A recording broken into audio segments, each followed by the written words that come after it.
Donc là, c'est toute la partie bureau d'études. Donc là, le but, c'est vraiment développer les nouveaux produits, améliorer les produits existants, développer la gamme, améliorer la fiabilité, trouver des nouveaux process, trouver les sous-traitants justement de... Tu vois, il y a des choses qu'on ne fait pas en interne, donc les branches des stoppers, quel fabricant va le faire, dans quelle matière, dans quel rendu. Il faut un espèce de suivi de production aussi. On n'a pas quelqu'un derrière qui va suivre la production non plus de toutes les pièces. Et ce qui se passe sur le ski, c'est la même chose. C'est-à-dire qu'on va avoir de la plus légère en compétition jusqu'à la rental. Et on couvre tous les usages du ski de rando. Maintenant, on va fonctionner avec tout le reste, c'est tout pour les fixes. Ça, c'est les pièces d'une fixe de l'année prochaine. Ça, c'est le corps, donc en plastique. Et tu vois, la différence, c'est que là, ton socle, il est capable de bouger dans tous les sens. C'est-à-dire qu'il est capable de s'orienter et de tourner. Du coup, tu peux tout usiner. Tu n'as pas besoin de changer de place ta pièce. C'est-à-dire qu'elle va se tourner et aux ingénieurs de réfléchir à l'endroit où ils le tiennent pour que tu puisses tout usiner. Voilà. Tu vois, la pièce, elle est usinée comme ça, à l'intérieur. Hop. Donc là, on perd énormément de matière sur ça. Et en fait, elle est rachetée par une société de recyclage qui va nous racheter l'aluminium beaucoup moins cher que ce qu'on a payé ça. Et ça, c'était t'achètes la qualité du produit et le fait qu'elle soit vraiment le plus parfait possible. Ouais. Et derrière, forcément, les copeaux que tu as vus tout à l'heure d'aluminium, c'est il y a de l'huile, il y a des corps gras à l'intérieur. C'est en petits copeaux, donc il faut le refondre, le nettoyer, donc ça vaut beaucoup moins cher. Mais eux, ils nous reprennent, donc toutes les semaines, ils viennent chercher en fait tous les copeaux et ils les reprennent, ils les recyclent, etc.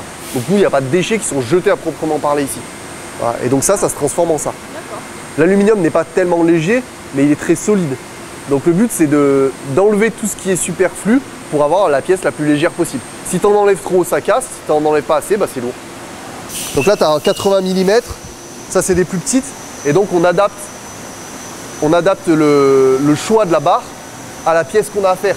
Ouais, par exemple, ça, c'est un peu les petits comme ça. Ça va être les clapets, par exemple, des races. Ah, ouais. Le clapet de la race, qui est tout petit, il va venir s'usiner sur un tout petit diamètre ici.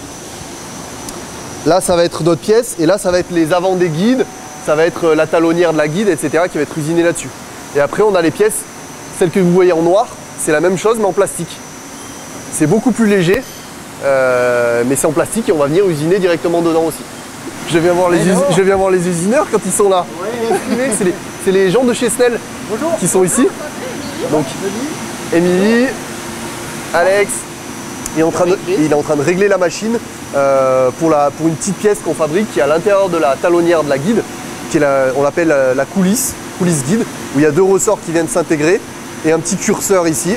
Voilà, il est en train de régler la machine, donc on a la barre d'aluminium qui rentre directement dans la machine, qu'on voit ici. Donc la pièce va être comme ça.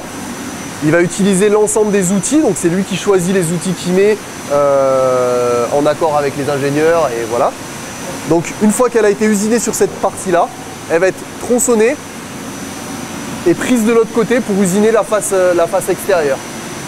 Une fois que la pièce est finie, elle va être lâchée, tomber à l'intérieur et elle ressort sur le petit chariot qui est là. Donc elle ressort ici et donc Denis va venir contrôler la pièce plusieurs fois par jour et il va venir contrôler en fait que la pièce soit bien aux cotes pour la valider et la passer sur les étapes suivantes. On est sur une vraie décolleteuse de base à poupée mobile. On a la barre qui avance au niveau de la poupée mobile et ça nous usine la pièce avec les outils qui sont fixés. La pièce avance. On a le récupérateur de pièces qui vient la chercher, qui va remonter pour fraiser le petit téton qui est à l'arrière de la coupe. Et la pièce chute au niveau de la goulotte à l'arrière de la machine.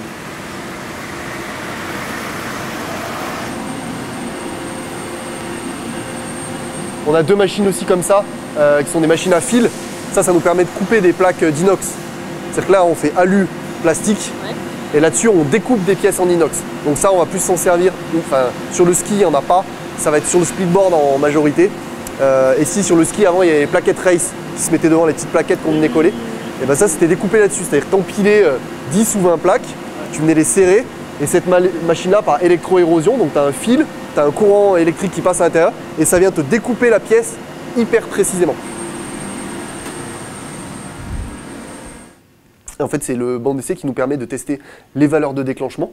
c'est-à-dire que contrôler que les ressorts qu'on reçoit correspondent bien aux valeurs de déclenchement qu'on indique, et de vérifier la solidité de la fixation en elle-même, c'est-à-dire qu'on peut faire des tests de fatigue, d'effort. On a plusieurs vérins, et on peut faire venir plier le ski, venir en butée, chausser ou déchausser le stopper des centaines, voire des milliers de fois. Là, on a un cycle, je crois qu'on peut monter à plus de 10 000 cycles de chaussage-déchaussage. Donc on avait fait l'année dernière pour la journée porte ouverte, on l'avait juste mis pour présentation. La fixation, c'est comme si tu chaussais et tu déchaussais en chute avant, c'est-à-dire comme si tu chutais 10 000 fois consécutives. C'est-à-dire que tu chaussais ton stopper et tu chutais à l'avant 10 000 fois consécutives. Donc voilà, ça c'est des tests aussi d'usure qui nous permettent de dire voilà, notre fixation, est-ce qu'elle tient pas, est-ce qu'il y a de l'usure? C'est éprouvé, et nous, ça nous permet de dire, attends, cette pièce-là, est-ce qu'il ne faut pas qu'on l'améliore un petit peu, qu'on modifie la forme pour qu'il y ait moins d'usure sur cette pièce-là. Donc, par exemple, pour le GMHM, quand ils avaient fait la cordillère de Darwin, je ne sais plus, je crois qu'ils étaient 8 ou 10, ils avaient pris un avant et une talonnière en plus. Parce qu'il ne fallait pas qu'il leur arrive quoi que ce soit là-bas, il n'y a pas de secours possible, il n'y a pas l'hélicoptère qui peut venir les chercher, mais ils ne s'en sont pas servis. Ils l'avaient au cas où, mais ils ne s'en sont pas servis. Le but, c'est que tu n'aies pas besoin de pièces en plus. Voilà. Là, la pièce brute qui sort de machine, elle est un petit peu coupante, elle est grasse, elle est tout ce que tu veux. On l'amène dans une usine de la vallée, qui n'est pas très loin, qui va faire ce qui s'appelle la tribofinition. On va dire que c'est une grosse machine à laver avec des pierres. Donc lui, son savoir-faire, c'est de mettre les bonnes pierres pour les bonnes pièces et le bon temps.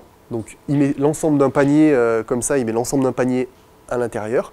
Et le but, c'est de casser justement tous ces angles abrasifs et d'avoir un rendu homogène sur la pièce. Parce qu'il y a des endroits où on n'avait pas usiné, et des endroits où on a usiné, donc tu as des traces de fraisage, et donc tu as des petites marques partout. Le but, c'est que le rendu soit homogène partout.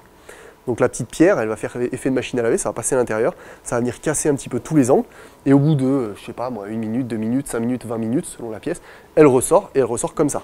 Donc elle est un peu martelée. Nous, on vient la contrôler ici, qu'il n'y ait pas de gros défauts, qu'il n'y ait pas quoi que ce soit. Et on l'envoie ensuite dans une autre usine d'anodisation.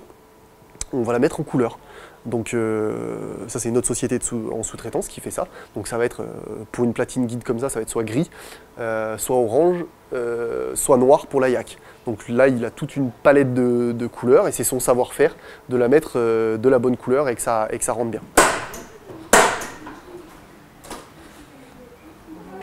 Donc une fois que les pièces sont finies entièrement, elles sont dans ce rack de stockage. Ça, c'est des pièces. On peut utiliser ces pièces-là pour monter une fixation. C'est qu'elle est validée en termes de fonctionnalité, de cote, de couleur, de gravage. Donc là, techniquement, en prenant toutes les pièces qu'il y a ici, on peut monter une paire de fixation. Tout ce qu'il y avait avant, c'était du non fini, donc ça sera une fixation qui peut marcher ou pas. Là, tout a été contrôlé. Donc celle-là, elle a été usinée, contrôlée, passée en tribofinition, mise en couleur. Donc là-dessus, on est sur un violet, et gravée au laser par la suite. Donc là, la pièce elle est finie et on peut la monter. Là, tu vois cette étape-là, elle va assembler la talonnière. Donc elle va avoir tous les éléments à disposition. On va venir faire l'assemblage de la fixation. Donc tu prends un gros ressort, un petit ressort, tu viens les mettre l'un dans l'autre. Tu viens prendre ta petite pièce ici, hop, tu viens le mettre à l'intérieur. Le socle, normalement, est déjà préassemblé. Hein. Et tu vas venir prendre ton petit bouchon et tu viens le rentrer à l'intérieur. Tac. Et ensuite, tu viens le visser comme ça. Et la dernière étape, c'est une fois assemblé, on vient graver le numéro de série. Tu ne le graves pas avant parce que, en fonction de ce que tu vas assembler dessus, ça aurait pu être une WEPA, elle n'aurait pas eu le même numéro de série. L'embase est la même que la WEPA, donc ça n'aurait pas le même numéro de série. Donc là, en dernière étape, on vient mettre ça. Une fois qu'elles sont contrôlées, elles sont bonnes, on peut mettre en carton.